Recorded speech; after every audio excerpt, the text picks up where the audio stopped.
Cette activité est une activité statutaire dénommée Assemblée générale mi-annuelle.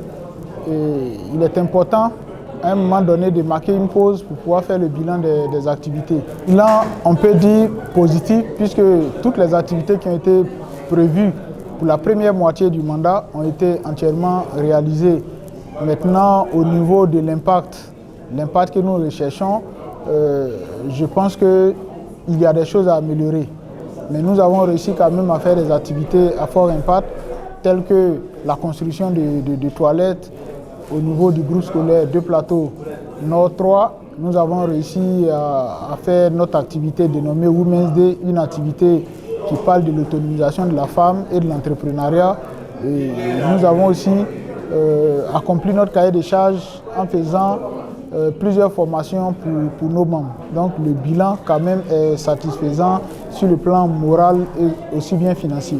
Cette assemblée générale, comme vous avez pu constater, a été marquée par une note de satisfaction, vu que nous avons pu tenir la quasi-totalité des activités à mi-mandat prévues dans le plan d'action du président Germain Kofi.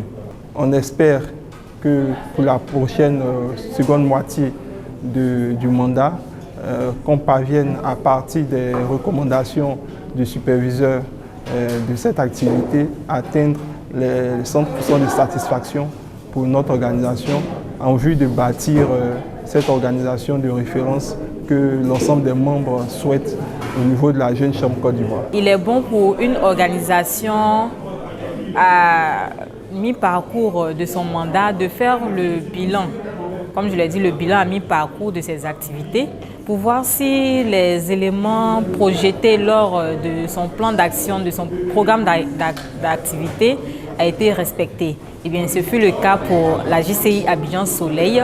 Elles ont eu à réaliser plusieurs formations et plusieurs activités communautaires, comme vous l'avez constaté. Et au sortir de cette AG mi-mandat, on constate que sa caisse, sa trésorerie est positive.